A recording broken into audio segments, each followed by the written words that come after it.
Topic is summarization.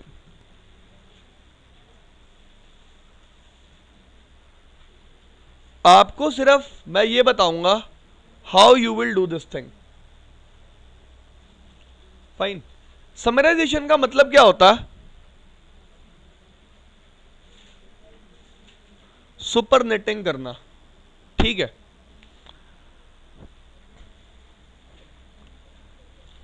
Eleven twelfth में एक subject था आपका मैथ्स। मैथ्स में दो टॉपिक आते थे, मेरे फेवरेट थे, डिफरेंशिएशन और याद है? नहीं याद? याद होने भी नहीं चाहिए, याद रखने वाली चीज ही नहीं थी। फाइन। मैं सिर्फ रिलेट कर रहा हूं। सब नेटिंग का मतलब क्या होता? डिवाइड करना। एग्री? इतनी बात से किसी को कोई प्रॉब्लम? डिफरेंशिएशन का मतलब भी क्या होता है? डिवाइड करना। ठीक है जी। इंटीग्रेशन का मतलब क्या होता है? जोड़ना, जोड़ना, ऐड करना। To sum up. और डिफरेंशिएशन का मतलब होता है टू डिवाइड। डिफरेंशिएशन को मानो आप सबनेटिंग और इंटीग्रेशन को मानो आप सुपरनेटिंग। क्या मानोगे? अब उसको मैं सुपरनेटिंग भी बोल सकता हूं और समराइजेशन भी बोल सकता हूं। What I am trying to say, अब तक मैं क्या कर रहा था? एक बड़े नेटवर्क को छोटे छोटे नेटवर्क्स में डिवाइड कर रहा था। अब मैं क्या करूंगा? छोटे छोटे नेटवर्क्स को मिला के एक बड़ा नेटवर्क बनाऊंगा। काम अभी भी वही है। ठीक है जी। पहले मैं x को डिवाइड कर रहा था, अब मेरे पास डिवाइडेड पार्ट्स है, पोर्शन है, मेरे को उससे क्या बनाना है? x। फाइन।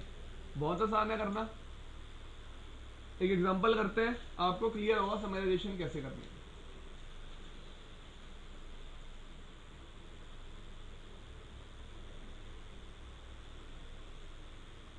है। इस बात को अपने दिमाग में बिठा लो।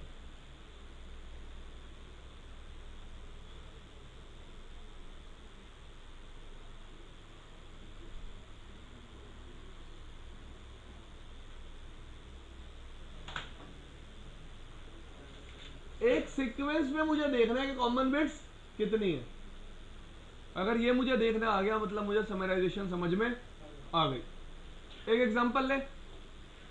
सबसे पहली बात, एग्जांपल को सॉल्व करने से भी पहली बात, अगर कोई आपको कहता है कि 10.10.10.10 स्लैश 24 20.20.20.20 स्लैश 24, इसको क्या करो?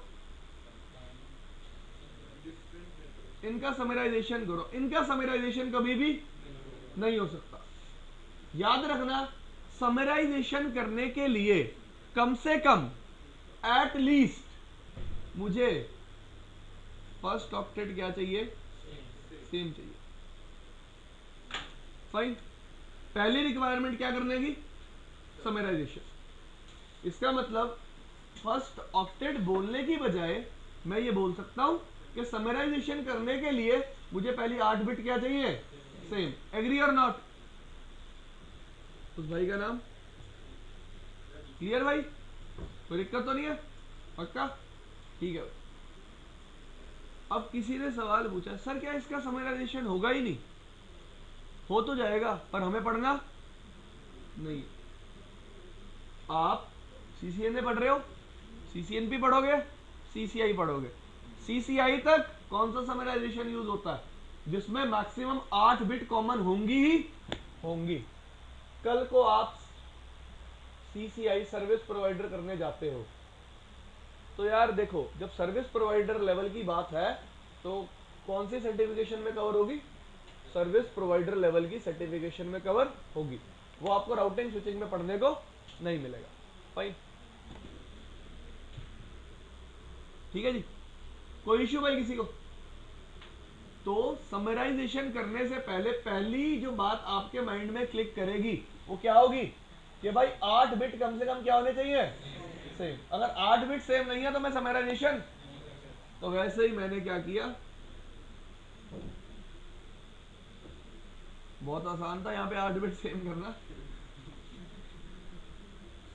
मैंने क्या कर दिया, पहले 8 बिट सेम कर दिए। ठीक है जी। अब मुझे क्या फाइंड आउट करना है, कॉमन बिट्स। देखो भाई, जिसको थोड़ा स्लो चलना है वो स्लो चले, मतलब वो मान के ना चले कि ये 8 बिट्स भी अभी क्या है, कॉमन। ठीक है जी। जिसको थोड़ा सा फास्ट चलना है उसको दिख रहा है यहां भी 10 है, यहां भी 10 है, मतलब ये सारी बिट्स क्या है, सेम है। तो इस ऑक्टेट के लिए चेक करने की जरूरत नहीं। तो मैं आपको टोटल वे बताऊंगा, जो आपके मन में हो वो आप फॉलो कर सकते हो भाई। तो मेरे पास आईपी एड्रेसेस क्या थे, 10.10.10. स्लैश, दूसरा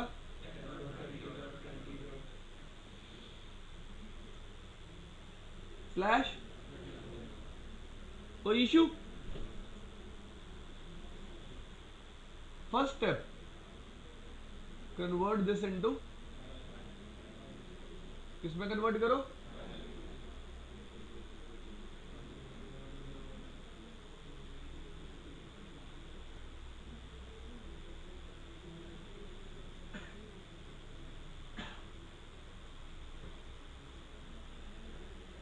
कर दिया कन्वर्ट।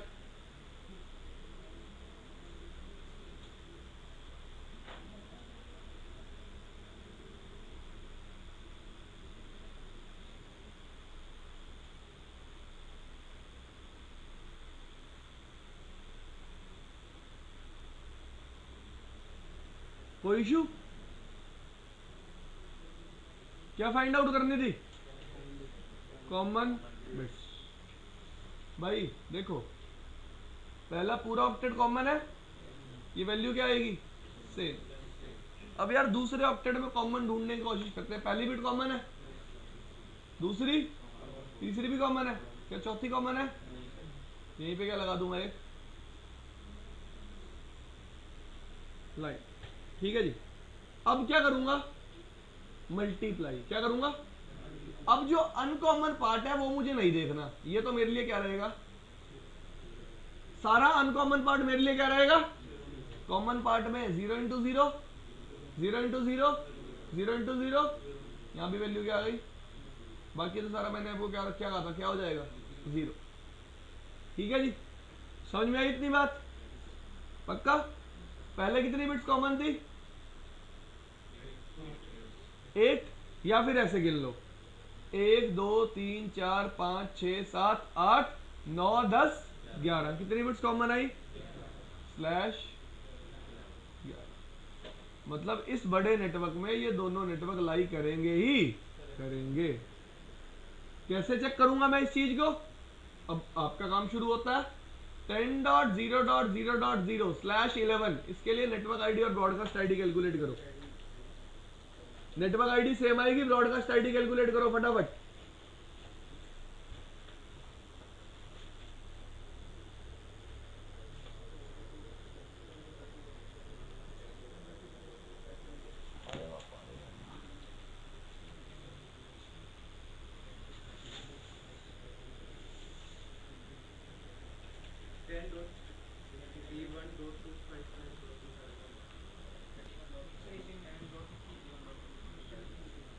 क्या ये आईपी,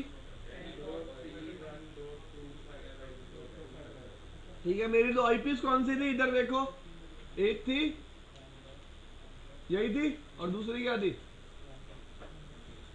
दोनों इसी रेंज में लाई करती है, एग्री और नॉट। हाँ भाई, इसी रेंज में लाई करती है, तो इनकी समराइजेशन क्या होगी, 10.0.0.0 स्लैश 11। एक और एग्जांपल लेते हैं,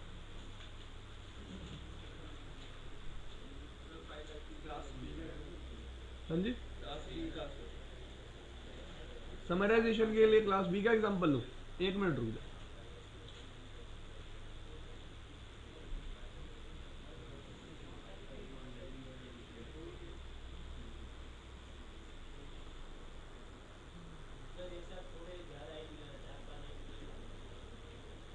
एक मिनट सबर तो रखो, एक मिनट दो, मैं जब ज्यादा आईपी लूंगा मैं दूसरी चीज बता दूंगा ना, ज्यादा आईपी से कुछ करना ही नहीं होगा जब। रुक जाओ 2 मिनट।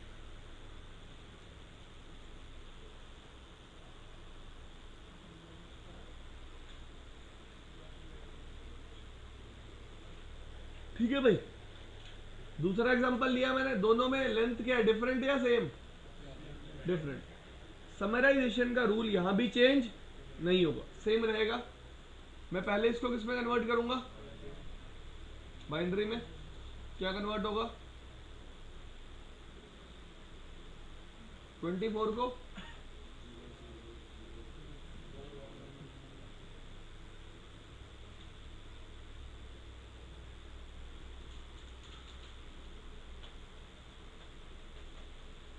16 + 8 24। किसी को ये ना समझ में आया वो भी पूछ सकता है। हाँ जी, आ गया भाई, पक्का? ठीक है, 10 को दोबारा कन्वर्ट करूं, 28 को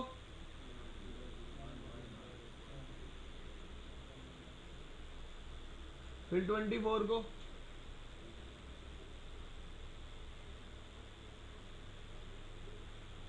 क्या देखनी है,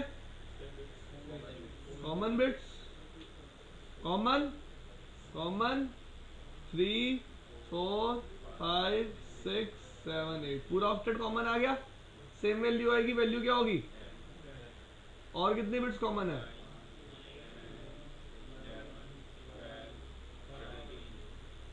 और तो कोई कॉमन नहीं है। यहां पे क्या लगा दी, लाइन। बाकी सारी मेरे लिए वैल्यू क्या हो गई, 0। 1 मिनट सबर, 0 × 0, 0 × 0, 0 × 0, 1 × 1, 1 × 1। बाकी ये 3 क्या आएंगी, 0 1 2 3। बाकी ये पूरा ऑक्टेट क्या है, ये पूरा ऑक्टेट भी क्या है, 0। ठीक है जी। अब इस वैल्यू को वापस किस में कन्वर्ट कर लिया, 10 डॉट डेसिमल में, 10 डॉट 0 डॉट, पहले कितनी बिट कॉमन है, 8 और 5 13, स्लैश क्या आ गया, 13। तो इस पर्टिकुलर नेटवर्क में ये दोनों नेटवर्क लाइक करेंगे ही करेंगे।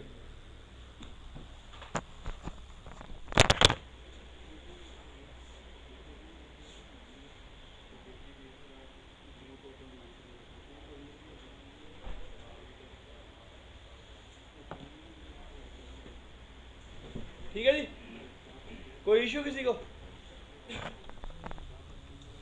हाँ भाई, अब जब आपके पास, अब आप एक काम करो, अपनी बुक में से एग्जांपल दो। आपकी बुक में क्वेश्चन थे ना, समझ में आया करना कैसे है? इसमें मतलब हम पहले कॉमन देखते हैं, अगर पहला कॉमन के बाद दूसरा पहला अनकॉमन मिला तो लास्ट के कॉमन को हम निगलेक्ट कर देंगे। हाँ, यहाँ से पहला अनकॉमन मिला उसके बाद से सब निगलेक्ट। ये लो भाई, 172 16, हाँ जी,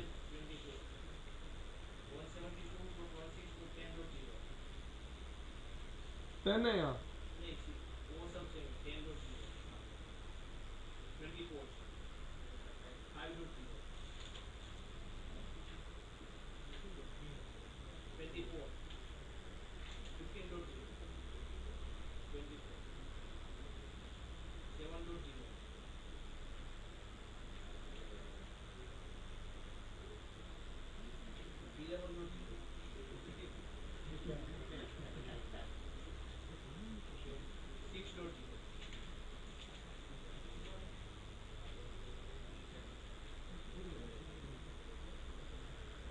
ठीक है जी, बाय डिफॉल्ट कितने ऑक्टेट्स कॉमन है,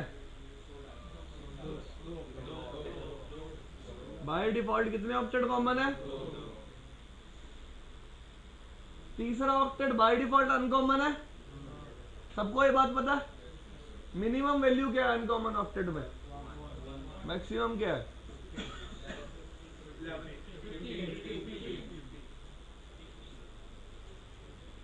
यही दो वैल्यूज उठा लो, 1 और 172.16.1 172.16.15.0 मुझे क्या निकालनी है? Summarization. This thing is clear.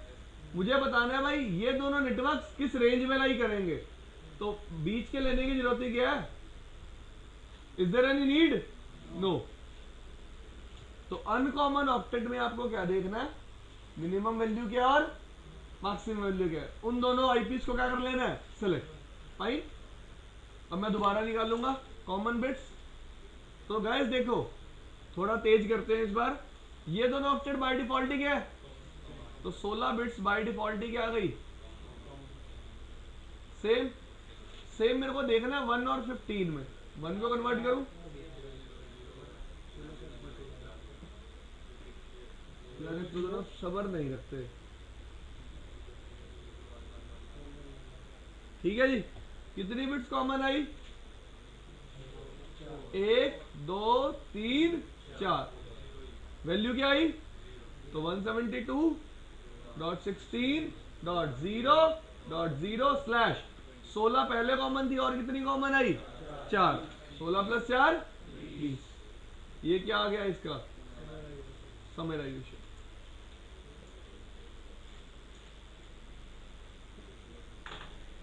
कोई इशू?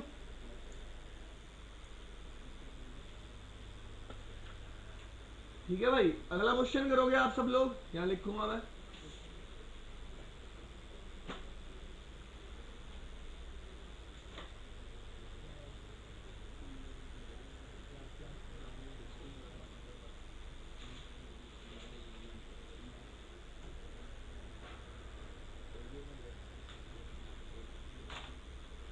करो जी।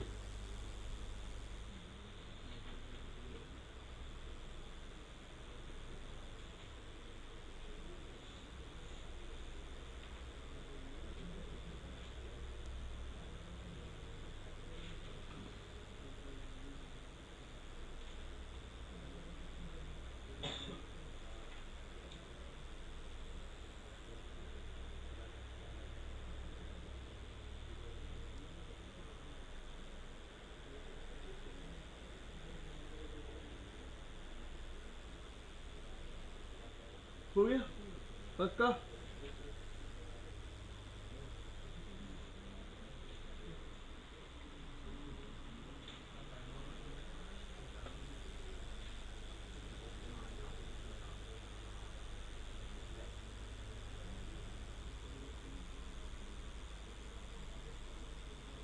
Ten dot 8.0.0/13। ठीक है जी, यही आंसर आया सबका? Clear?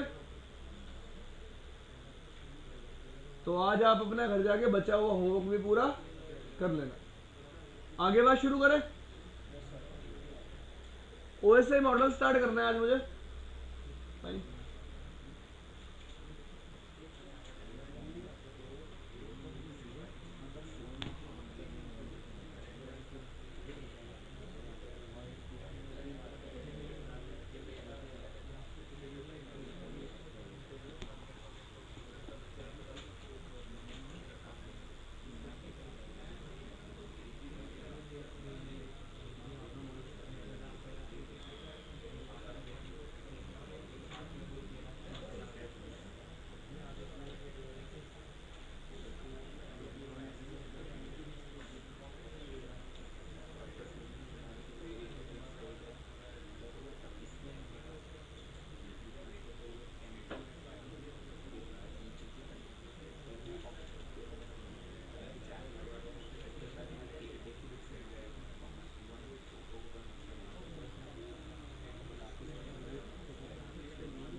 1st of all OSI model, OSI का फुल फॉर्म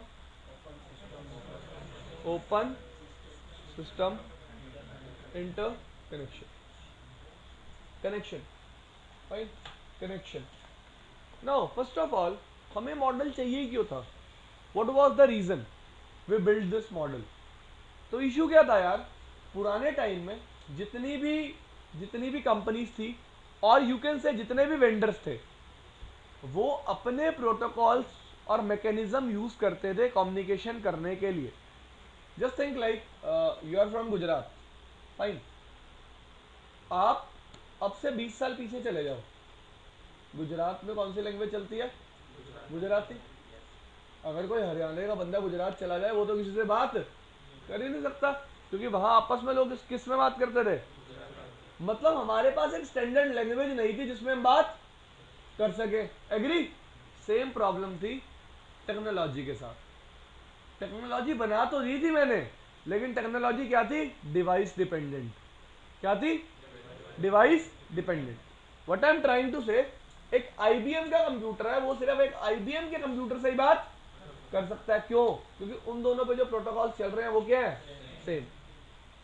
जैसे गुजराती है, गुजराती से ही बात कर सकता था, अब तो एक गुजराती भी किसी से भी बात, क्योंकि हमारे पास एक स्टैंडर्ड है, या तो आपको मेरी लैंग्वेज आती होगी या हम दोनों का एक स्टैंडर्ड लैंग्वेज आती होगी। In our case that can be English, fine. इस प्रॉब्लम को रिजॉल्व करने के लिए क्या सोचा गया कि हमें एक कॉमन प्लेटफॉर्म बनाना पड़ेगा जिसपे सारे डिवाइसेस आपस में कम्युनिकेट करेंगे। वो कॉमन प्लेटफॉर्म, वो कॉमन रूल्स क्या थे? OSI model. तो यार ओएसआई मॉडल कोई हार्डवेयर नहीं है, कोई सॉफ्टवेयर नहीं है, कोई चिप नहीं है जो आपके कंप्यूटर में डल जाती है, नहीं। ओएसआई मॉडल सिर्फ एक वे है जो कम्युनिकेशन को डिफाइन करता है। सिर्फ क्या है? एक वे, एक तरीका बता रहा है कि हाँ भाई इस तरह से कम्युनिकेशन होगा। कम्युनिकेशन होने की मेथोडोलॉजी ये होगी, हाँ भाई कम्युनिकेशन होगा, ये स्टेप होंगे, एक कंप्यूटर को लेने पड़ेंगे डेटा को सेंड करते हुए, और ये स्टेप है दूसरे कंप्यूटर को लेने पड़ेंगे डेटा को रिसीव करते हुए। और दुनिया में कोई भी कंप्यूटर हो, कोई भी डिवाइस हो, वो ये स्टेप्स लेगा ही लेगा। इसके बिना कम्युनिकेशन सक्सेसफुल नहीं होगा।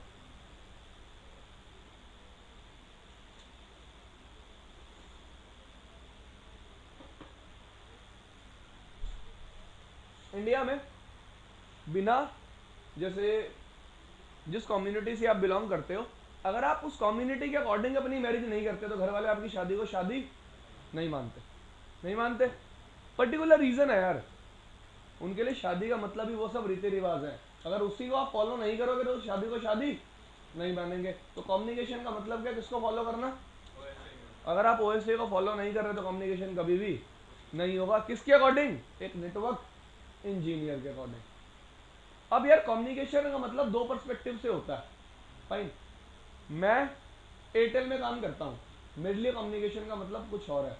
आप एक एंड यूजर हो, घर पे बैठ के फेसबुक चलाते हो, आपके लिए कम्युनिकेशन का मतलब कुछ और है। This thing is clear? तो आज से जो भी हम बात करेंगे वो एक एंड यूजर पर्सपेक्टिव से नहीं करेंगे। किससे करेंगे? एक नेटवर्क इंजीनियर के पर्सपेक्टिव से, फाइन। तो सबसे पहले यार ओएसआई मॉडल के बारे में आपको पता चल गया आया क्यों। अब ओएसआई मॉडल 7 लेयर्स में डिवाइडेड है। कितनी लेयर्स में? 7 लेयर्स में। 7 लेयर्स कौन सी हैं?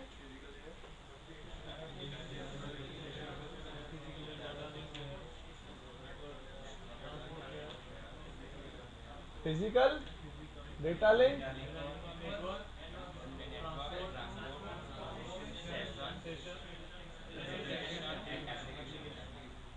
ये 7th लेयर है पक्का? बता दो मुझे एक बार, पता नहीं है। ठीक है, ऐसे है 1 2 3 4 5 6 7। अब ठीक है, या ऐसे है?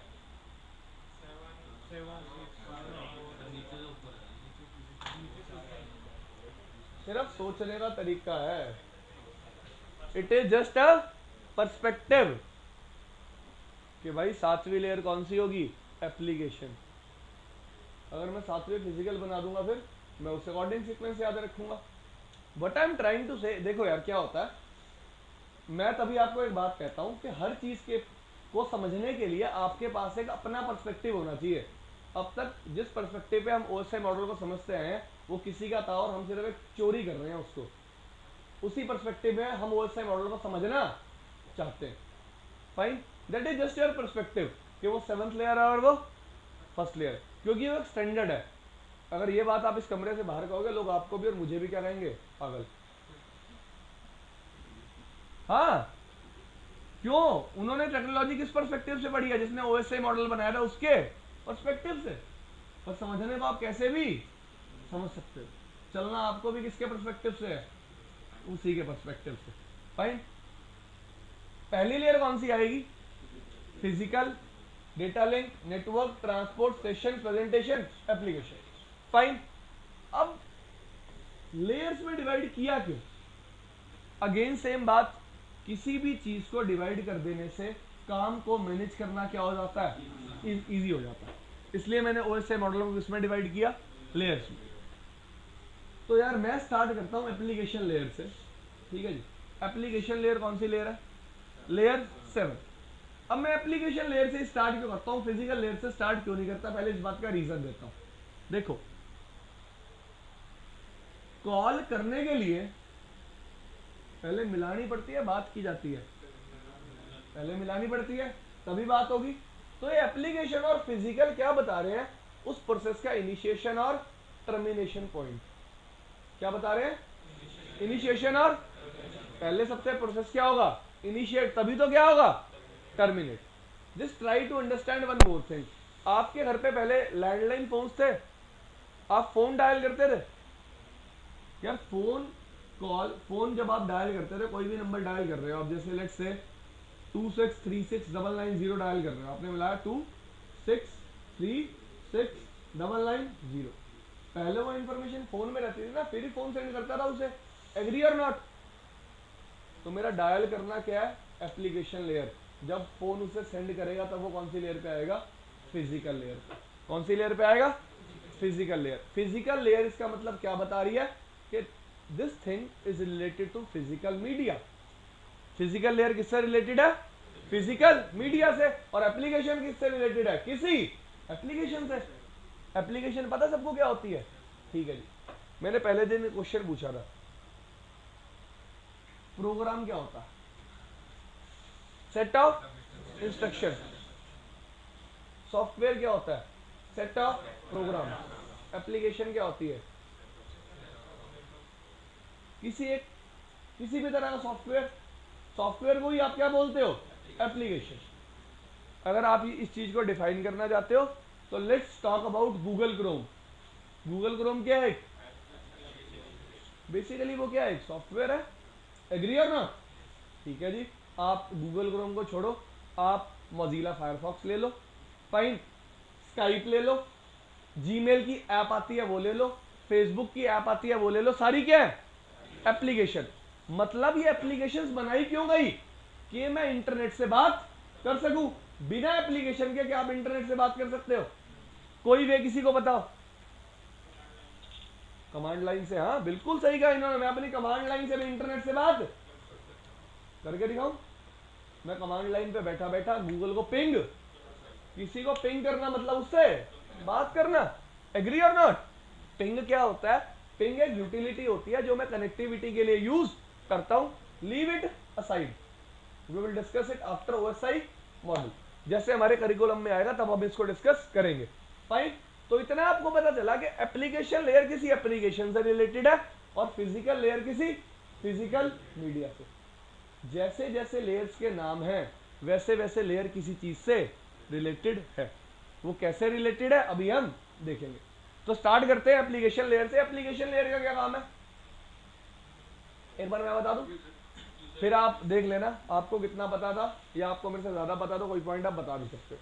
भाई मैंने कहा था हम पहली 3 लेयर क्या करेंगे, डिस्कस। फाइन, एप्लीकेशन लेयर का काम है, एप्लीकेशन लेयर एक यूजर को इंटरफेस प्रोवाइड करती है कि वो नेटवर्क से कम्युनिकेट कर पाए। अगर यूजर के पास ये एप्लीकेशन ही नहीं होंगी तो यूजर कभी भी इंटरनेट से बात नहीं कर पाएगा। ठीक है जी, इतनी बात क्लियर। अगर आपके पास गूगल क्रोम नहीं होगा, मोजिला फायरफॉक्स नहीं होगा, इंटरनेट एक्सप्लोरर नहीं होगा, सफारी ब्राउजर नहीं होगा, तो कभी भी आप नेट को एक्सेस नहीं कर पाओगे। This thing is clear. मैंने सर पहले ही बोला, हाँ भाई कमांड लाइन भी क्या है, एक इंटरफेस है। भाई तो एप्लीकेशन लेयर का पहला काम क्या है? क्या प्रोवाइड करना? User interface.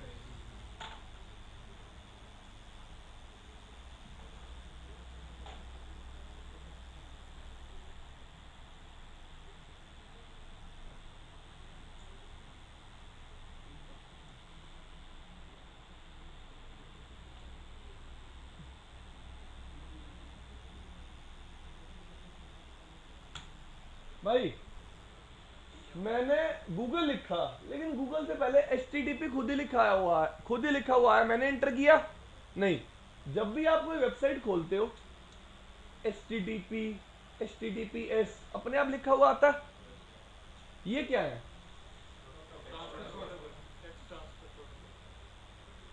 क्या है ये? प्रोटोकॉल्स। कौन सी लेयर पे काम करते हैं ये? कौन सी लेयर पे? एप्लीकेशन लेयर पे। देखो अब आप कहोगे सर हमने तो बताया ही नहीं इस चीज के बारे में ब्राउजर को पता कैसे चला? एक बात बताओ यार, जो इंटरनेट चलाता जरूरी है उसे नेटवर्किंग के बारे में बताओ?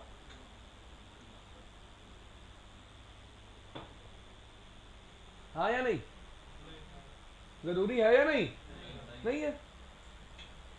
जितने भी प्रोटोकॉल्स होंगे ये सारे प्रोटोकॉल्स ये एप्लीकेशन क्या करेगी? डिफाइन करेगी। क्या करेगी? डिफाइन। ये मेरा काम नहीं है। इसका मतलब लेयर 7 प्रोटोकॉल कौन सा यूज करना है और कौन सा यूज नहीं करना है किसको डिसाइड करना है? इस एप्लीकेशन को। मैं मेल ओपन करता हूं, मेल ओपन करने के लिए प्रोटोकॉल यूज होता है SMTP, simple mail transfer protocol. मुझे पता होता है, एक एंड यूजर को पता है SMTP क्या है? नहीं है। तो SMTP यूज कौन करता है? मेरा ब्राउजर, मेरी एप्लीकेशन। तो एप्लीकेशन को पता होता है कि किस वेबसाइट के लिए कौन सा प्रोटोकॉल यूज करना है। अब एक कहानी और आती है। आप नेटवर्क इंजीनियर हो, आपको पता है, आप चाहते हो मैं जब भी फेसबुक एक्सेस करूं इंस्टेड ऑफ यूजिंग HTTP मैं क्या यूज करूं? HTTPS। तो आप HTTP की जगह क्या यूज कर सकते हो?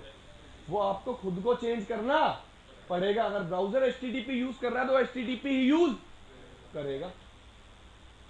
This thing is clear? इसका मतलब मेरे पास एप्लीकेशन लेयर पे जितने भी प्रोटोकॉल्स होते हैं उन सबको डिफाइन करने की रिस्पॉन्सिबिलिटी किसकी होती है? एप्लीकेशन की, या फिर मेरी।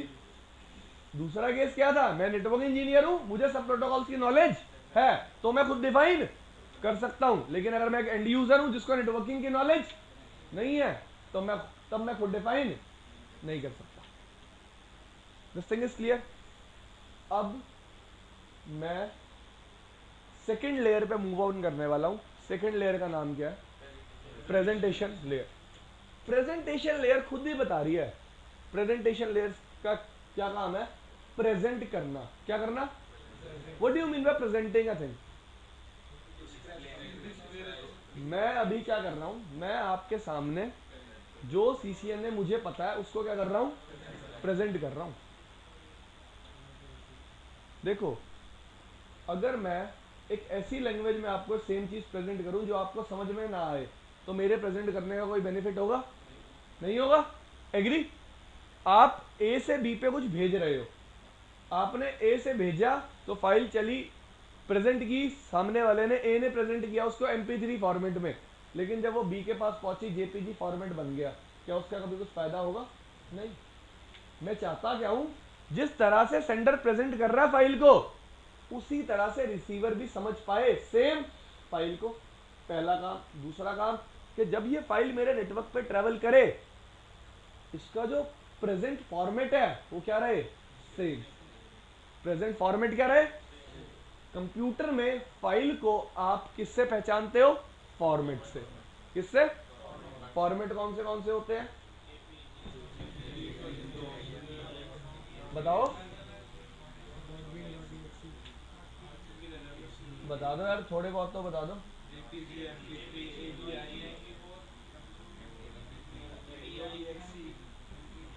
डॉट डॉट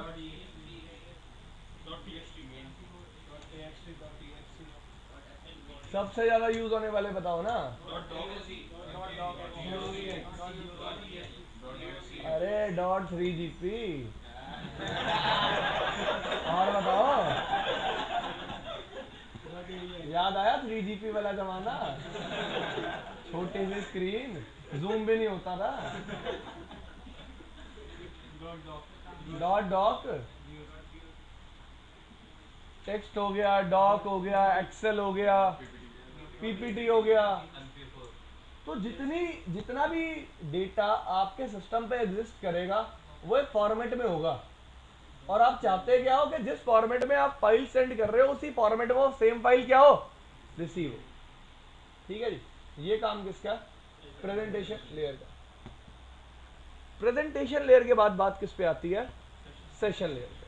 ठीक है जी, सेशन लेयर का क्या काम है, देखो जी, मेरा ब्राउजर है, मैं इस ब्राउजर में मल्टीपल टैब्स ओपन कर सकता हूं।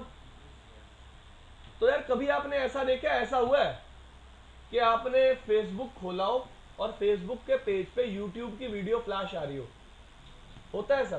नहीं, मतलब यार एक यूट्यूब की वीडियो आ रही हो फेसबुक के पेज पे, ऐसा कभी नहीं होता। या फिर यूट्यूब के पेज पे आपका फेसबुक का कोई स्टेटस डाला हुआ हो। What I am trying to say कि कभी भी जब आप रिक्वेस्ट भेजते हो गूगल के पास, फेसबुक के पास, याहू के पास, जब भी रिप्लाई आता है आपके ब्राउजर में कभी भी डेटा मिक्स नहीं होता। होता है? नहीं, मिक्स कभी भी नहीं होता। जिस टैब पे आपने गूगल खोलना चाहा है वहां पे गूगल वापस आया, गूगल का होम पेज आया। जहां आपने याहू खोलना चाहा है वहां पे याहू का होम पेज आया। जहां आपने फेसबुक खोलना चाहा वहां पे फेसबुक का, जहां आपने यूट्यूब खोलना चाहा वहां यूट्यूब का, जहां आपने कुछ और खोलना चाहा वहां किसी और चीज का, अकॉर्डिंग टू योर इंटरेस्ट। ठीक है जी, कभी भी डेटा मिक्सअप, अगर डेटा मिक्सअप होने लग जाए ना तो रिस्क देख लो कितना बढ़ गया। समझो रिस्क कितना बढ़ गया। मैं खोल तो यूट्यूब ही रहा था, पापा मम्मी साथ बैठे थे, पिछले पाप फाइन। अब सेशन लेयर का काम क्या है, इस चीज को डिवाइड करना। जब भी कंप्यूटर से एक रिक्वेस्ट बाहर जा रही है, लेट्स से आप फेसबुक को रिक्वेस्ट भेज रहे हो, तो कंप्यूटर क्या करता है, अपने एंड पे एक सेशन नंबर दे देता है उस रिक्वेस्ट को, कि जब रिप्लाई आए तो उसे पता चल जाए ये रिप्लाई इस सेशन के लिए आया है, मेरे को इस वेब ब्राउजर में, इस टैब में इस रिप्लाई को लोड करना है। कभी भी एक चीज नोटिस करना, जितना मर्जी तेज इंटरनेट हो आपका, यूट्यूब थोड़ा सा डिले करके लोड होता है और गूगल एकदम लोड हो जाता है। क्यों? देखो क्या है, मैं गूगल क्रोम हूं भाई, मेरे पे एक प्री डिफाइंड मेमोरी सेट कर दी गई है कि भाई अगर कोई बंदा नया टैब खोल रहा है तो नए टैब को इतनी मेमोरी दे देनी है बाय डिफॉल्ट। जरूरी थोड़ा ना यूट्यूब उस मेमोरी में फिट हो जाएगा, जरूरी है नहीं, लेकिन गूगल उस मेमोरी में बाय डिफॉल्ट फिट हो जाता है, तो वो एकदम फास्ट खुल जाता है। और जो यूट्यूब होता है वो खुलने में थोड़ा टाइम लेता है, क्योंकि उसको मेमोरी क्या चाहिए होती है, ज्यादा। ठीक है जी, तो कहानी को रिपीट करते हैं। जैसे ही आप अपने कंप्यूटर से एक रिक्वेस्ट भेजते हो किसी भी सर्वर पे, कंप्यूटर अपने एंड पे क्या बना लेता है, सेशन बना लिया, साथ ही साथ टाइम नोट कर लिया। क्या नोट कर लिया? टाइम नोट क्यों किया? अब यार मैंने रिक्वेस्ट भेज दी, मैं बैठा रहूंगा? बताओ, रिप्लाई नहीं आ रहा अगर मेरे पास, मेरा ब्राउजर मुझे बताएगा ना कि सामने सर्वर रिप्लाई नहीं कर रहा। एग्री? आपका सर्वर बताता है ना जब आपके पास इंटरनेट कनेक्शन नहीं होता, तो आपके ब्राउजर में लिखा हुआ आता है, जैसे अभी भी लिखा हुआ आ रहा होगा, देखते हैं। फेसबुक नहीं खोलना, तो खोल लेते हैं।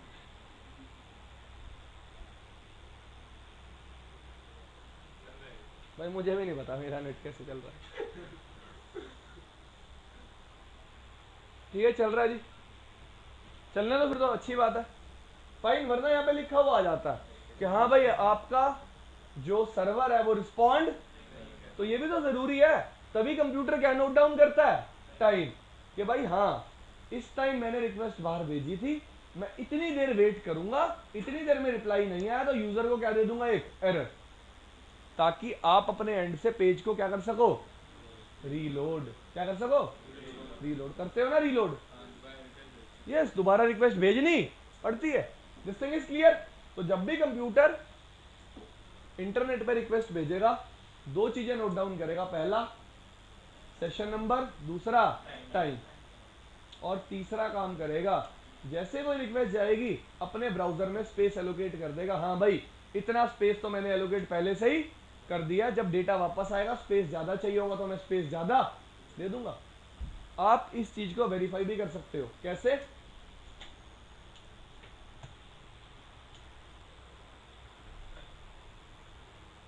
ये क्रोम के मल्टीपल प्रोसेसेस चल रहे हैं आपके सामने।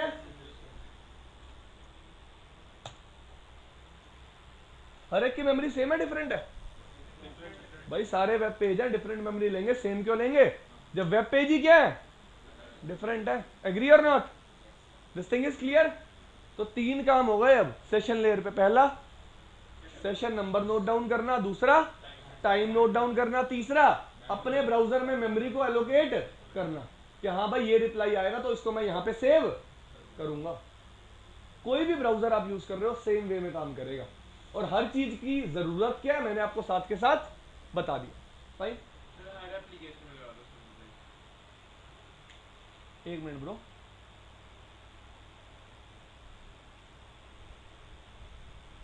अब बोलो। देख, तूने फेसबुक की एप्लीकेशन डाल रखी है, वो भी तो कंप्यूटर एक सेशन ही बनाता होगा कंप्यूटर से जब बाहर रिक्वेस्ट भेजता होगा। एग्री? आपने जीमेल की एक एप्लीकेशन डाल रखी है, वो भी क्या एक सेशन बनता है जब कंप्यूटर रिक्वेस्ट क्या भेजता है, जीमेल के थ्रू बाहर भेजता है। तो एट द एंड कंप्यूटर हर चीज को सिमिलर वे में समझता है। Fine, this thing is clear.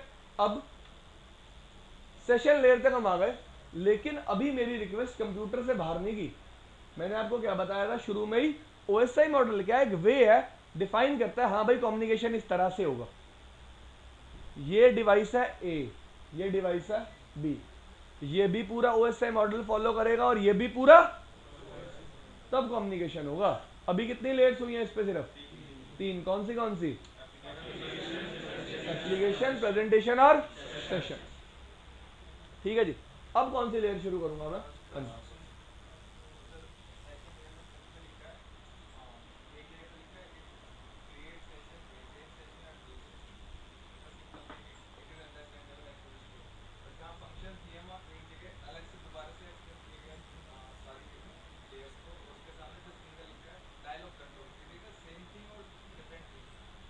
पढ़ना पड़ेगा यार, एक बार बुक में दिखाना। हाँ लिखा हुआ।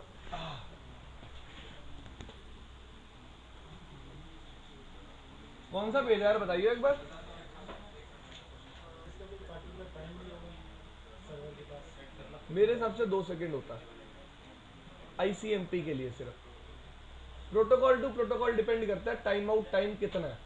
आप बेसिकली जितना यूज करते हो, आप HTTP या HTTPS यूज करते हो, तो आप HTTP और HTTPS के लिए टाइम आउट टाइम चेक कर सकते हो गूगल पे। फाइन।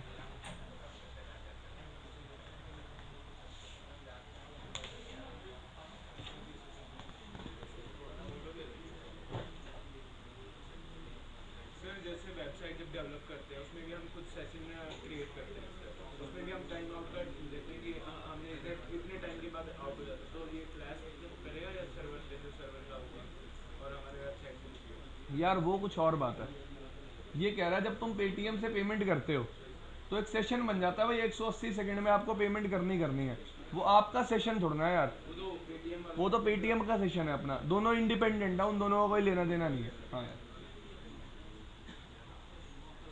वो तेरे को ये बता रहा है अगर तूने 180 सेकेंड्स तक अपना ओटीपी एंटर नहीं किया तो मैं इस पेज को क्या कर दूंगा, इनवैलिड। ठीक है जी। उन्होंने पूछी थी यार एक बात कि सेशन लेयर पे डायलॉग कंट्रोल काम करता है। भाई शांति, डायलॉग कंट्रोल से क्या मतलब है यार कि कम्युनिकेशन आपका सिंप्लेक्स होगा, हाफ डुप्लेक्स होगा या फिर फुल डुप्लेक्स होगा। ये डिफाइन किस लेयर पे होगा, सेशन लेयर। ठीक है जी। सिंप्लेक्स का मतलब आपको पता है, हाफ डुप्लेक्स का मतलब आपको पता है और फुल डुप्लेक्स का मतलब भी आपको पता है भाई। और यार अभी आपने क्वेश्चन पूछा था सर जो हमारे पास वेब पेज नॉट डिस्प्ले का एरर आता है वो सेशन लेयर पे आता है। सेशन लेयर पे नहीं आता, सेशन लेयर की वजह से आता है। अभी आपको पता चलेगा आएगी वो दोबारा चीज एप्लीकेशन लेयर पे ही मुड़ के, कैसे अभी बताऊंगा आपको। ठीक है जी, थोड़ी देर रुक जाओ, जब इस प्रोसेस को मैं एक्सप्लेन करूंगा दोबारा पूरा पढ़ाने के बाद, then you will get to know कि कौन सी चीज कहां पे आएगी। ठीक है जी, क्योंकि देखो यार ये यूजर है ना, ये कंप्यूटर के सामने बैठा है, ये सिर्फ कौन सी लेयर को एक्सेस कर रहा है, एप्लीकेशन लेयर। तो जो इस अपनी आंखों के सामने देख पा रहा है वो कौन सी लेयर पे है, एप्लीकेशन लेयर। ठीक है जी, तो नेक्स्ट लेयर मुझे स्टार्ट करनी है ट्रांसपोर्ट लेयर। तो गाइस वही रूल है, क्वेश्चन पूछूंगा मैं साथ साथ कुछ, अगर आपको पता होंगे तो ठीक है, वरना कल आप देख के आओगे हम डिस्कस करेंगे भाई। तो यार ट्रांसपोर्ट लेयर पे आते ही सबसे पहली एक नई चीज जो मैं आपके सामने इंट्रोड्यूस करूंगा, दैट आर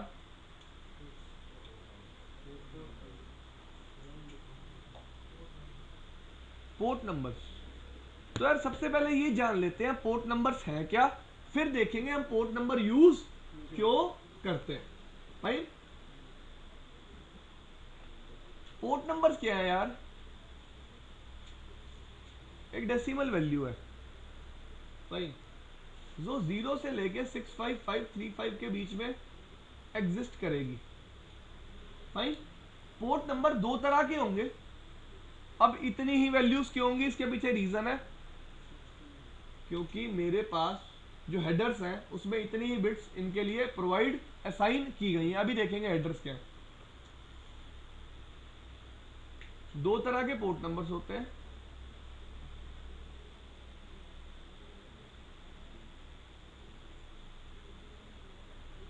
यूज्ड और यूज। पोर्ट नंबर क्या होते हैं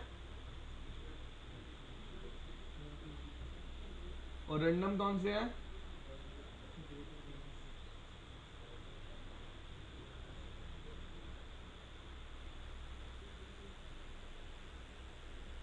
फाइन। यूज्ड का मतलब क्या है,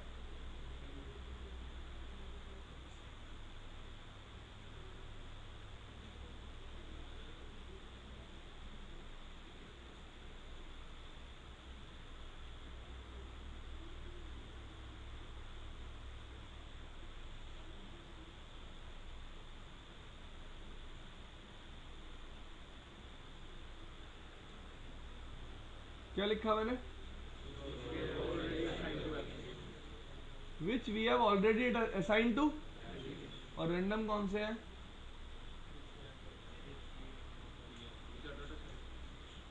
विच आर फ्री। डिफरेंस क्लियर हुआ यूज्ड और रैंडम में। रैंडम कौन से है, जो मैंने किसी को असाइन, और यूज्ड कौन से है, जो मैंने पर्टिकुलर एप्लीकेशंस को असाइन कर दिए। फाइन।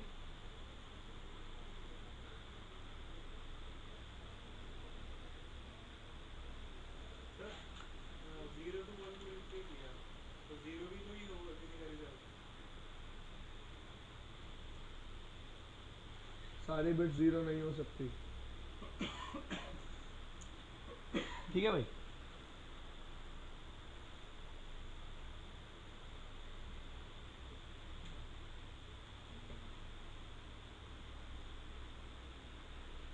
क्वेश्चन क्या आता है, क्वेश्चन क्या आता है माइंड में, यार कौन सी एप्लीकेशन है वो जिसको मैंने पोर्ट नंबर पहले ही असाइन किए हुए हैं,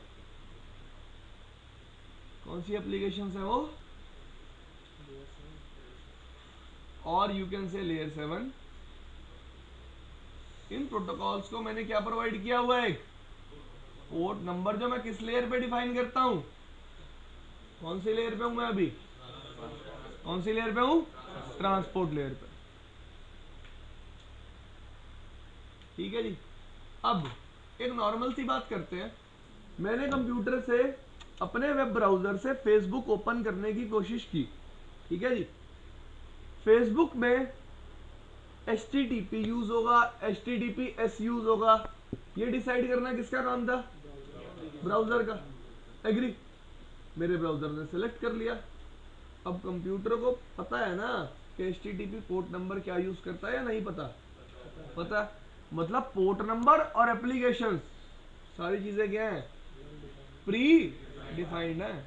क्या है? प्री डिफाइंड क्यों है भाई? यही काम तुम्हें एक एंड यूजर को दे के एक बार बिठा दो, शाम तक वो पेज ही ओपन कर पाएगा अपना फेसबुक का। बात तो सब चूल्हे में बढ़ जाएगी। और क्या? Just try to think from end user perspective, जिसको नेटवर्किंग के बारे में। आपको पता है इंडिया में इतने सारे बीपीओ क्यों हैं? आपको पता है बीपीओ वाले लोग पैसा कैसे कमाते हैं? यू नो, आपको पता है फॉरेनर्स इतने ज्यादा डम्ब होते हैं, इतने ज्यादा डम्ब होते हैं, उनकी वॉशिंग मशीन में फॉल्ट होता है और वो नया कंप्यूटर खरीद लेते हैं। आप नहीं मानोगे, मेरा एक दोस्त था, आयोगी में जॉब करता था वो भाई। आयोगी एक यहाँ कॉल सेंटर है गुड़गांव में। तो उसका प्रोसेस था फिलिप्स के रेफ्रिजरेटर ठीक करने का। तो वो क्या करते हैं, ऑनलाइन एक्सेस लेते हैं, तो कंप्यूटर के सामने देखते हैं रेफ्रिजरेटर पड़ा होता है, ऑनलाइन एक्सेस होता है, रिमोटली उनको बोलते हैं हाँ भाई ये करो आपका रेफ्रिजरेटर ठीक हो जाएगा। उसने एक्सेस लिया, कोई लड़की थी, ठीक है जी, उसने उसको रेफ्रिजरेटर तो ठीक कर दिया, लेकिन साथ के साथ एक नया कंप्यूटर भी बेच दिया अपनी कंपनी का। हाँ, प्रोडक्ट्स बेचते हैं ना वो, उस पर उनका इंसेंटिव होता है। तो बाहर के लोग बहुत ज्यादा क्या होते हैं, डम। अब बाहर के लोगों को ये प्रोटोकॉल भी डिफाइन करना पड़ जाए, पोर्ट नंबर भी डिफाइन करना पड़ जाए, ये शाम तक सिर्फ क्या ओपन कर पाएंगे, फेसबुक का पेज। क्योंकि कितने प्रोटोकॉल यूज होंगे, कितने सारे पोर्ट नंबर यूज होंगे, सारे याद रखना पॉसिबल नहीं है। तभी मैंने सारी चीजों को क्या कर दिया, प्री डिफाइंड। ठीक है जी, लेकिन एक नेटवर्क इंजीनियर को पता होनी चाहिए, क्योंकि आपको काम उन्हीं चीजों पे करना है भाई। तो अब तक आपको इतना पता चल गया कि लेयर 4 पे आते ही, ट्रांसपोर्ट लेयर पे आते ही मेरी सबसे इंपॉर्टेंट चीज क्या है, पोर्ट नंबर। पोर्ट नंबर क्या है, कुछ डेसिमल वैल्यूज हैं जो कहां से कहां तक एग्जिस्ट करेंगी, 0 से 65535 तक। इतनी बात क्लियर हुई। उसके बाद पता चले भाई पोर्ट नंबर दो तरह के होते हैं, यूज्ड और अनयूज्ड। यूज्ड कहां से कहां तक होते हैं, और अनयूज्ड 1024 से 65535। थोड़ी सी कहानी और आगे बढ़ाते हैं। पोर्ट नंबर है किसके, ये पोर्ट नंबर उस लेयर 7 एप्लीकेशन के जो हम यूज कर रहे हैं। This thing is clear. तो यार जब भी रिक्वेस्ट जाती है, दो पोर्ट नंबर्स होते हैं रिक्वेस्ट में, सोर्स पोर्ट नंबर और डेस्टिनेशन पोर्ट नंबर। ठीक है जी, डेस्टिनेशन पोर्ट नंबर किसका होता है, एप्लीकेशन यू आर यूजिंग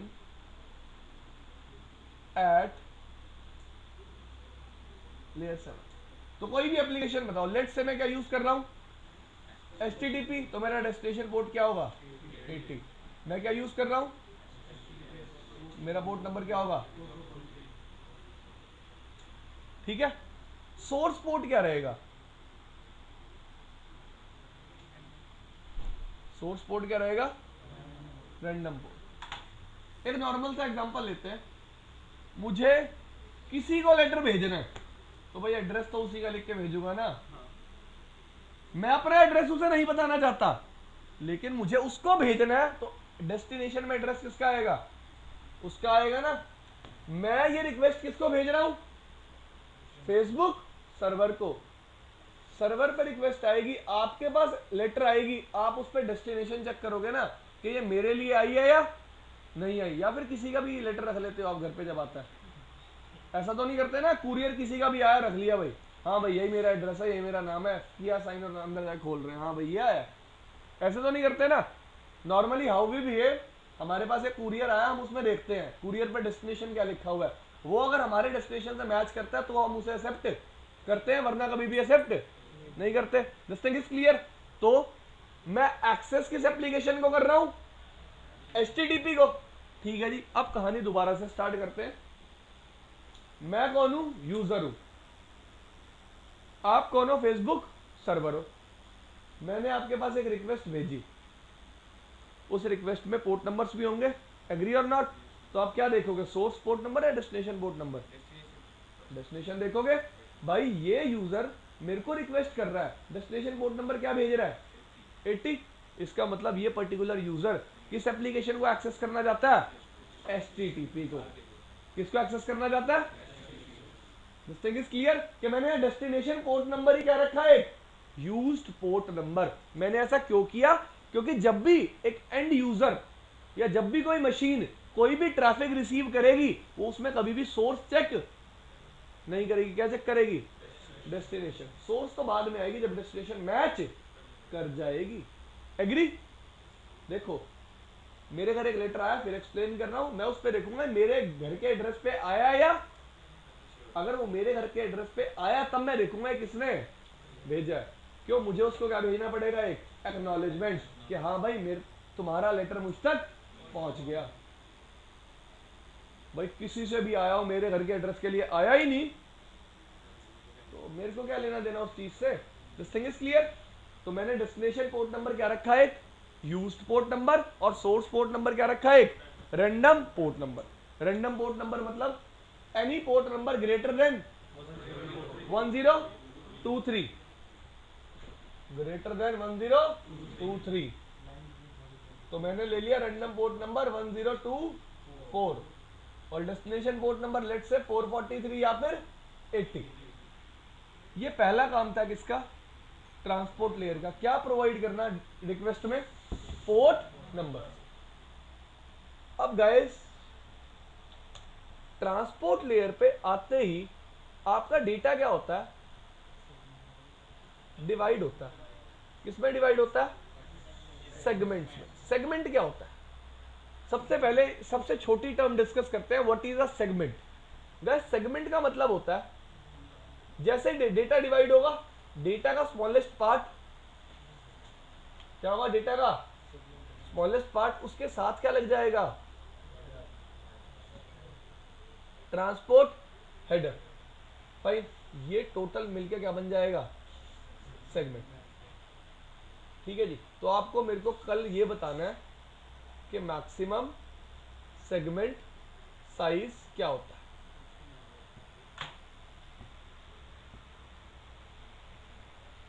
ठीक है जी, मैक्सिमम सेगमेंट साइज क्या होता है।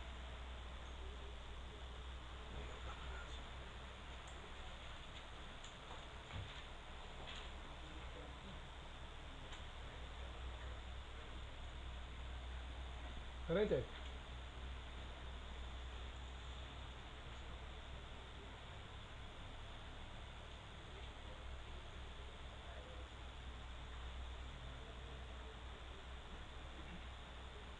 समय क्या हुआ,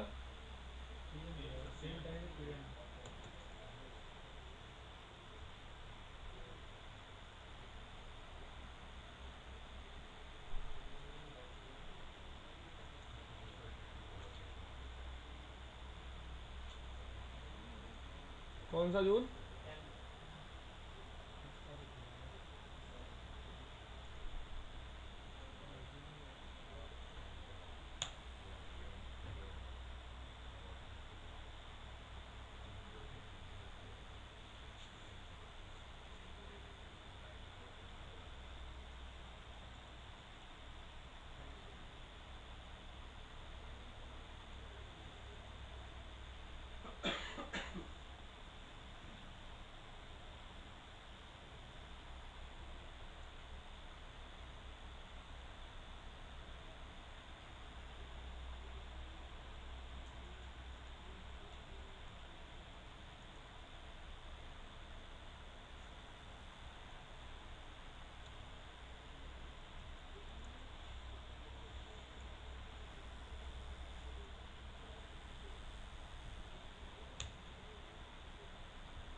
MTU होता है वो।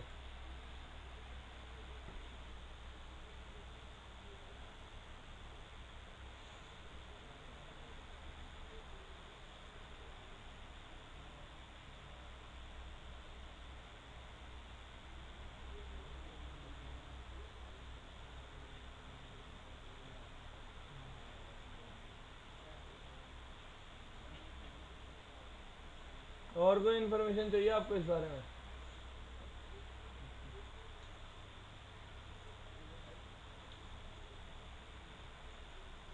कितना बोला उसने? ठीक है भाई। तो एमएसएस क्या होता? 536 बाइट्स। इससे बड़ा सेगमेंट नहीं बनेगा। ये किसके पर्सपेक्टिव बात कर रहा है? डेटा के। कह रहा है यूजर इसको चेंज भी कर सकता है, लिखी हुई थी मैं ये बात भी। ये बाय क्या है? By default. इससे बड़ा सेगमेंट कभी भी नहीं बनता, यूजर इसको चेंज भी कर सकता है। और नॉर्मल नेटवर्क में क्या रहता है? ये 1460 बाइट। ठीक है जी। मैं जो यूजर सेट करके रखता है नॉर्मल नेटवर्क में एमएसएस, वो क्या होता है? 1460 बाइट। फाइन। एमटीयू सेगमेंटेशन के लिए नहीं होता है। ठीक है जी। वो फ्लो भी अभी बताऊंगा कि एमटीयू कैसे यूज होता है और सेगमेंट क्या होता है और फ्रेगमेंट क्या होता है। फ्रेगमेंटेशन कौन करता है और सेगमेंटेशन कौन करता है, वो आगे की बात है यार अभी। ठीक है जी। आप चीजों को मिक्स मत करो अभी। फाइन। तो हमने इतनी सी बात करी कि भाई ट्रांसपोर्ट लेयर पे पोर्ट नंबर होंगे और मेरा डेटा किसमें डिवाइड होगा? सेगमेंट में। और हर सेगमेंट के साथ एक क्या लग जाएगा? सॉरी, डिवाइड होने वाले हर डेटा के साथ क्या लग जाएगा? एक ट्रांसपोर्ट हेडर। एग्री? अब ट्रांसपोर्ट हेडर में क्या इंफॉर्मेशन होती है? भाई ट्रांसपोर्ट हेडर में इंफॉर्मेशन होती है कि आप कौन सा प्रोटोकॉल यूज कर रहे हो ट्रांसपोर्ट लेयर पे। कितने प्रोटोकॉल है ट्रांसपोर्ट लेयर पे? दो ही प्रोटोकॉल है मेरे पास, टीसीपी और UDP. TCP stands for transmission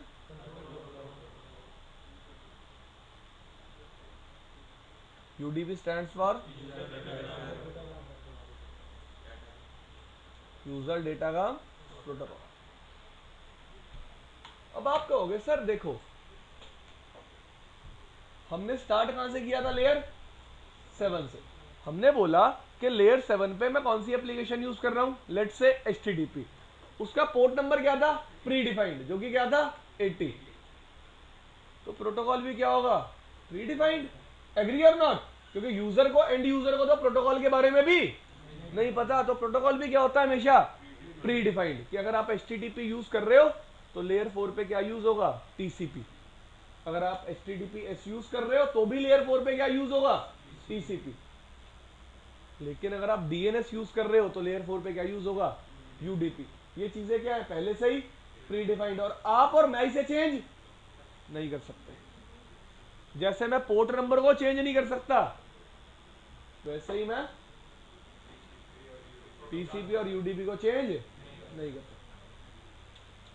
this thing is clear? This thing is fine? तो कौन सी एप्लीकेशन टीसीपी यूज करेगी, कौन सी एप्लीकेशन यूडीपी यूज करेगी, ये सब चीजें क्या है? Pre defined. अब टीसीपी और यूडीपी में डिफरेंस क्या है?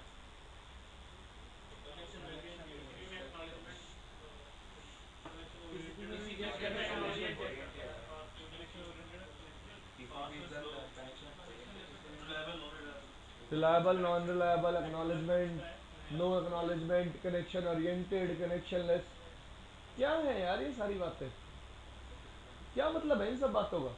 What do you mean by connection oriented? What do you mean by connection less? देखो, कनेक्शन ओरिएंटेड इज लाइक कि पहले मैं कनेक्शन बिल्ड करूंगा, फिर मैं किसी से बात करूंगा। और कनेक्शन लेस इज लाइक मैं सीधा क्या करूंगा? किसी से बात करूंगा, मैं कोई कनेक्शन बिल्ड नहीं करूंगा। अब जो भी प्रोटोकॉल कनेक्शन ओरिएंटेड होते हैं, क्या होते हैं? Connection oriented. वो प्रोटोकॉल्स एक फीचर यूज करते हैं, उस फीचर को आप क्या बोलते हो? Three way handshake. क्या बोलते हो? Three way handshake. Three way handshaking क्या होती है? Just try to understand a smaller process. Fine. आपने एक डायग्राम देखा होगा बहुत बार, वो डायग्राम बना देता हूं पहले मैं, फिर समझाता हूं।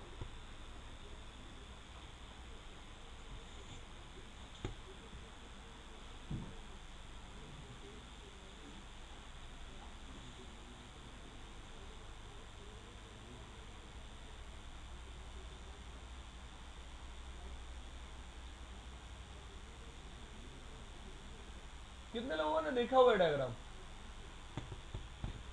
देखा हुआ। देख, सबसे पहले मैं सामने वाले को क्या बोल रहा हूं, हाय, वो भी मुझे क्या बोल रहा है, सॉरी, वो भी मुझे क्या बोल रहा है, हाय, और मुझे साथ ही साथ ये बता रहा है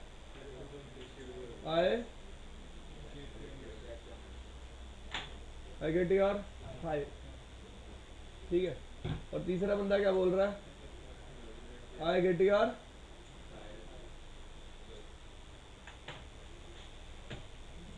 जरूरी क्यों है ऐसा,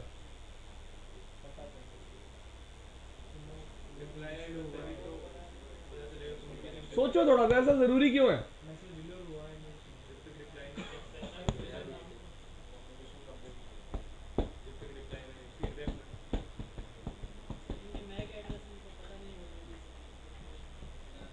अभी वहां हम पहुंचे ही नहीं, क्यों जरूरी क्यों है ऐसा सिन भेजना, फिर सिन प्लस एक्ट भेजना, रिपीटिशन ना हो, वेरी गुड, पहला बहुत अच्छा रीजन, सेम डेटा का रिपीटिशन ना हो। देखो, सिन का मतलब क्या है, सिन मीन सिंक्रोनाइजेशन, क्या मतलब है, व्हाट इज सिंक्रोनाइजेशन, जो काम मैं करने वाला हूं सामने वाले को पता हो, जो काम सामने वाला करने वाला है वो मुझे पता हो। यहां पे काम क्या है, डेटा भेजना, एग्री और नॉट, हाँ भाई, हमारा यहां पे काम क्या है, डेटा भेजना। तो मैं जब भी किसी को सिन बिट सेट करके भेज रहा हूं, सिन एक्चुअली क्या है, एक बिट है, कहां एग्जिस्ट करती है ये, कहां एग्जिस्ट करती है, टीसीपी हेडर में,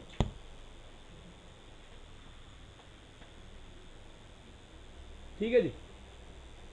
जब भी मैं किसी को सिन बिट ऑन करके भेजता हूं, इसका मतलब मैं सामने वाले को सीधा सीधा ये बोल रहा हूं कि भाई जो डेटा मैं तेरे को भेजने वाला हूं वो इस सीक्वेंस नंबर से तू रिसीव करेगा। क्या बोला मैं, क्या बोला भाई मैं,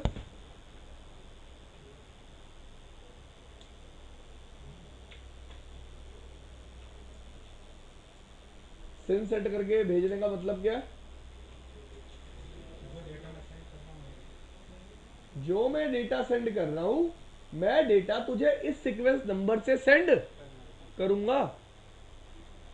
मतलब कोई मेरे नाम से किसी और सीक्वेंस नंबर से डेटा भेजे, वो रिसीव तू कभी भी नहीं करेगा, एग्री। पहली बात, सामने वाला बंदा मुझे क्या भेज रहा है, एक्नॉलेजमेंट, एक्नॉलेजमेंट का मतलब हाँ भाई ठीक है, मैंने तेरा सीक्वेंस नंबर नोट डाउन कर लिया, लेकिन साथ ही साथ क्या भेज रहा है, सिन, सिन मतलब कि तू तो मुझे डेटा भेजेगा इस सीक्वेंस नंबर से भेजेगा, मैं तेरे को जो अपना डेटा भेजूंगा, मतलब मैं तेरे को जो रिप्लाई करूंगा वो इस सीक्वेंस नंबर से करूंगा।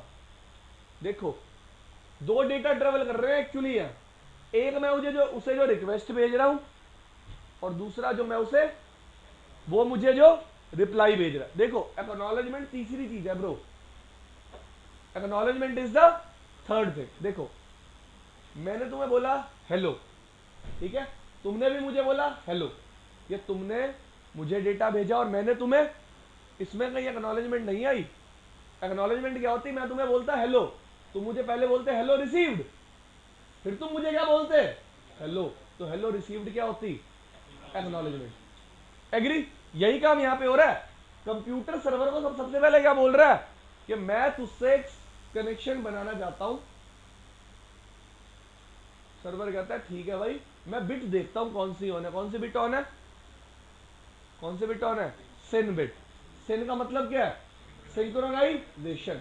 जैसे ही सर्वर ने देखा सिन बिट ऑन है, इसका मतलब कंप्यूटर क्या बोल रहा है सर्वर को कि भाई मेरा सीक्वेंस नंबर नोट डाउन कर ले, मैं तेरे को जब अपनी रिक्वेस्ट का फॉरवर्ड करूंगा, मैंने क्या बोला था, टीसीपी में पहले क्या बनेगा, एक कनेक्शन, फिर क्या होगा, डेटा फॉरवर्ड। तो मैं डेटा फॉरवर्ड करने से पहले सामने वाले को ये तो बता दूं कि किस सीक्वेंस नंबर से मैं डेटा भेजूंगा। भाई मैंने सर्वर को बता दिया भाई जो डेटा मैं तेरे को भेजूंगा सीक्वेंस नंबर कहां से स्टार्ट होगा 10 से। सर्वर ने बात नोट डाउन कर ली और मुझे एक एक्नॉलेजमेंट भेज दिया किस पे, मेरे सीक्वेंस नंबर +1 पे। जो सीक्वेंस नंबर मैंने उसे बताया था, लेट से मैंने उसे सीक्वेंस नंबर बताया 10, तो एक्नॉलेजमेंट किस पे भेजी 11 पे। लेकिन साथ ही साथ अपना सीक्वेंस नंबर भी बता दिया कि जब वो मुझे डेटा भेजेगा तो सीक्वेंस नंबर कौन सा यूज करेगा। उसके डेटा भेजने और उसके एक्नॉलेजमेंट भेजने में फर्क पता चल गया, दोनों चीजें क्या है, डिफरेंट है। ठीक है जी। अब उसका सीक्वेंस नंबर मुझे पता चल गया, मैं उसे क्या भेज दूंगा, एक्नॉलेजमेंट। तो इस प्रोसेस को आप सीक्वेंस नंबर वैल्यू लेके देखते हैं कैसा लगेगा ये। मैंने संग्राम को बोला कि भाई मेरा सीक्वेंस नंबर है 10, संग्राम ने मेरे को एक्नॉलेजमेंट किस पे दी 11 पे, लेकिन साथ ही साथ अपना सीक्वेंस नंबर भी बता दिया जो क्या होगा 20, और मैं इसको एक्नॉलेजमेंट किस पे दे दूंगा 21 पे। इसका मतलब नेक्स्ट डेटा जो मेरा कंप्यूटर भेजेगा उसमें सीक्वेंस नंबर क्या होगा +1, 12 से मैं भेजूंगा और 22 से ये रिप्लाई करेगा। ठीक है जी, दिस थिंग इज क्लियर। तो सबसे पहले टीसीपी में क्या होगा, एक कनेक्शन बनेगा, उसके बाद एक्चुअल ट्रैफिक ट्रांसफर होगा। मैं कनेक्शन बना क्यों रहा हूं, फॉर सिक्योरिटी रीजंस। देखो अगर मैं सीक्वेंसिंग करता हूं, सीक्वेंसिंग करने के बहुत सारे बेनिफिट मिलते हैं। डेटा को सेगमेंट में डिवाइड करना और एक सीक्वेंस नंबर दे देना जो मैं एक्सचेंज कर रहा हूं, इस पर्टिकुलर प्रोसेस को क्या बोलते हैं, सीक्वेंसिंग। क्या बोलते हैं, देखो वर्ड ही बता रहा है सीक्वेंसिंग। सीक्वेंसिंग का मतलब है किसी भी चीज को सीक्वेंस में लगाना। लेट से आप 1000 MB ट्रांसफर कर रहे थे ए साइड से बी साइड से, कहीं पे लॉस हो गया, आपको पता है आपने आखिरी सीक्वेंस नंबर कौन सा रिसीव किया है, आपको अब सारा डेटा दोबारा ट्रांसफर करने की जरूरत नहीं है, जो सेगमेंट बच गए आप वो दोबारा सेंड कर सकते हो। सबसे बड़ा बेनिफिट है ये किसको यूज करने का, टीसीपी को यूज करने का। और लेट से आपको 999 सेगमेंट मिल गए, 1000वां सेगमेंट नहीं मिला, आप मुझे उसके लिए क्या भेज सकते हो, रिक्वेस्ट कि मुझे कौन सा सेगमेंट दो 1000, क्योंकि आपके पास क्या है, हर चीज का सीक्वेंस नंबर। तो सीक्वेंसिंग करने से जो मेरा डेटा फ्लो होता है, जो फ्लो कंट्रोल होता है, वो बहुत क्या रहता है, सिक्योर। फाइन, मेरा डेटा लॉस कभी भी नहीं होता। ये किसका बेनिफिट है, किसको यूज करने का बेनिफिट है, टीसीपी को। ठीक है जी। थोड़ी सी और बात करते हैं। लोगों के माइंड में क्वेश्चन आता है, सर यूडीपी के केस में क्या होता है। यूडीपी के केस में होता है, ये सीधा इसको कहता है, हाय ब्रो, ये बंदा कोई एक्नॉलेजमेंट नहीं देगा और सीधा क्या बोलेगा,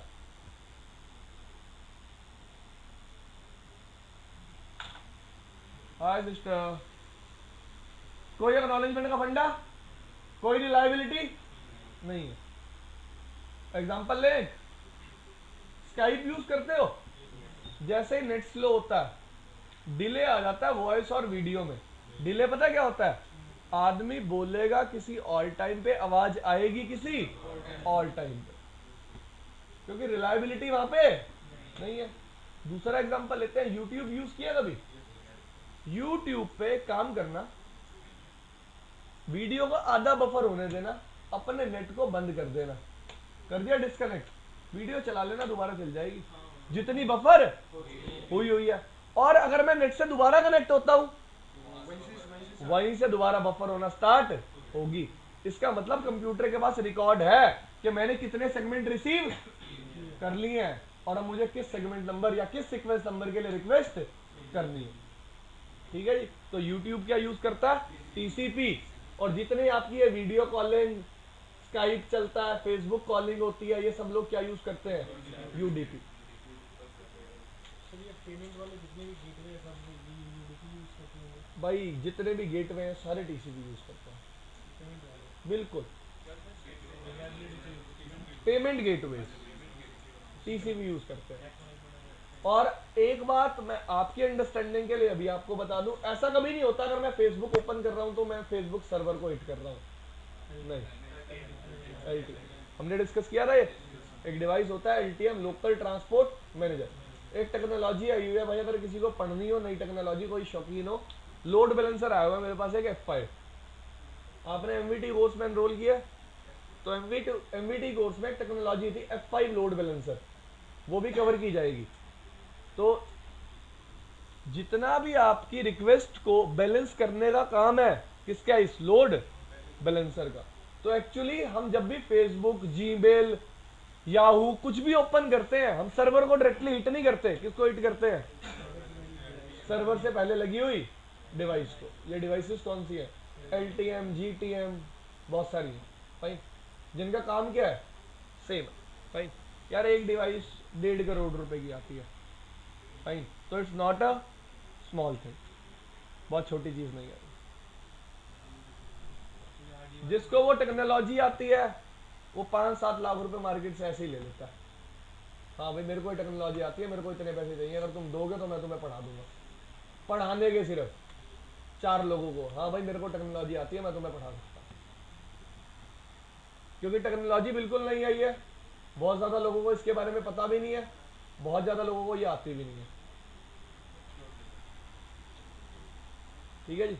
तो टाइम टू टाइम आपको सिखाया जाएगा, कोशिश करेंगे हम सिखाने की आपको F5 लोड बैलेंसर जितना आप समझ पाओ। फाइन। नेक्स्ट बात करते हैं, हमने ट्रांसपोर्ट लेयर पे सबसे पहले बात किसकी करी, फिर किसकी बात करी, फिर किसकी बात करी, MSS की। और ये आपका होमवर्क भी है भाई, आप भी वर्क करोगे इस पे। मैंने आपको बता दिया कुछ नहीं होता, सब लोग घर जाके ढूंढेंगे मैक्सिमम सेगमेंट साइज कितना होता है। नेक्स्ट बात हमने क्या करी, सीक्वेंसिंग की। उसके बाद हमने बात किसकी करी, TCP और UDP। ठीक है जी, इतनी बात खत्म। इतना पता चल गया आज मुझे कि ट्रांसपोर्ट लेयर पे आके कंप्यूटर को अगर बड़ा डेटा सेंड करना होता है तो कंप्यूटर उस डेटा को क्या कर लेता है, डिवाइड। और हर डेटा के साथ या तो UDP हेडर लगाएगा या फिर TCP हेडर लगाएगा, डिपेंडिंग अपॉन के लेयर 7 प्रोटोकॉल कौन सा प्रोटोकॉल यूज करेगा लेयर 4 पे। ठीक है जी, एक एग्जांपल देके क्लियर कर देते हैं इस चीज को भी। ये आपने ब्राउजर में गूगल ओपन किया, ठीक है जी, सबसे पहले कंप्यूटर का भेजता है एक DNS क्वेरी भेजता है। DNS क्या होता है पता किसी को, डोमेन नेम सर्वर। तो ये बात भी साथ के साथ डिस्कस करते चलते हैं, व्हाट इज DNS। यार DNS का क्या काम है, जितनी भी वेबसाइट्स आपको पता है एक्चुअली वो वेबसाइट्स नहीं है, उन वेबसाइट्स के नाम के पीछे क्या है, एक IP। अब इस नाम को IP में रिजॉल्व करने का काम किस प्रोटोकॉल का है, DNS का। तो जब भी आप एक वेबसाइट लिखते हो, लेट्स से मैं अपने ब्राउजर में लिख रहा हूं www.jabong.com, मैंने लिखा जबोंग, कंप्यूटर क्या करेगा, रिक्वेस्ट भेजेगा DNS सर्वर के पास पूछने के लिए कि भाई jabong.com है क्या, इसकी IP क्या है, मुझे इसकी IP बताओ, मुझे किसके पास जाना है, जबोंग के पास। तो जब सबसे पहली बार कंप्यूटर रिक्वेस्ट भेजेगा वो बाहर कौन से किस फॉर्म में जाएगी, किस प्रोटोकॉल को यूज करेगी, वो TCP को UDP को, UDP को। किसको यूज करेगी, UDP को, क्योंकि DNS किसको यूज करता है, UDP को। DNS भी क्या है, एक लेयर 7 प्रोटोकॉल है, जैसे क्या है HTTP। फाइन। लेकिन जब HTTP रिक्वेस्ट जाएगी तो क्या यूज होगा, TCP। एक बात और अभी क्लियर कर देता हूं, कंप्यूटर हमेशा हर बार DNS लुकअप नहीं करता। क्या नहीं करता, it's not every time. What I am saying, आज आप गूगल खोल रहे हो, फेसबुक भी खोल रहे हो, यूट्यूब भी खोल रहे हो, आपने एक बार ओपन कर ली, सबसे पहली बार लुकअप होगा। एक्चुअली DNS सर्वर क्या करता है, मुझे कैशे प्रोवाइड कर देता है। क्या प्रोवाइड कर देता है, कैशे। कैशे, कैशे मतलब एक इंफॉर्मेशन होती है, उस इंफॉर्मेशन में क्या होता है, बहुत सारी वेबसाइट्स होती हैं, उनकी IPs होती हैं, जो मैं अपने कंप्यूटर में क्या कर लेता हूं, स्टोर। कि अगली बार अगर यूजर को सेम वेबसाइट विजिट करनी पड़े तो DNS सर्वर पे हिट ना करना पड़े। ठीक है जी, सीधा उसके बाद कैशे पड़ा, सीधा उसी में लुकअप करेगा, IP उठाएगा, अपनी रिक्वेस्ट में डालेगा और आगे भेज देगा। ठीक है भाई, तो आज हमने पढ़ा है सिर्फ ट्रांसपोर्ट लेयर तक। कल कहां से स्टार्ट करूंगा, नेटवर्क लेयर से। होमवर्क क्या था, MSS साइज। देख के आना सब लोगों को क्या होता है। हाँ जी, दोबारा बता दो। SCTP कौन सी लेयर पर यूज होता है ब्रो, ये एक मिनट रुक यार, मैं गूगल पे चेक कर लेता हूँ, मैंने पढ़ा नहीं यार कभी ये।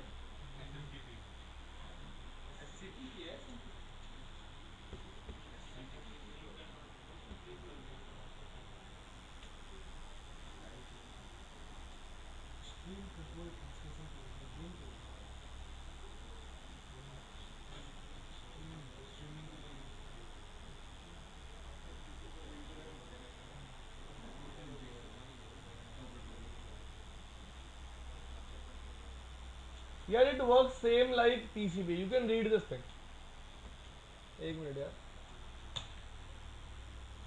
तो इसके बारे में यार हम डिस्कस नहीं कर सकते, आपकी बुक में नहीं दिया हुआ, आप पढ़ लेना, आपको कोई प्रॉब्लम आए तो आप मेरे से पूछ लेना, फाइन। ये दिया हुआ है वैसे, लिखा हुआ है in computer networking HCTP is a transport layer protocol service in a similar role to the popular protocol called TCP, and UDP provides some of the same service features of both. It is a message oriented like UDP and ensures reliable and sequence transport of message with congestion control like TCP। ठीक है जी, पता नहीं कब use होगा, देखते हैं एक बार। Congestion भीड़ होना।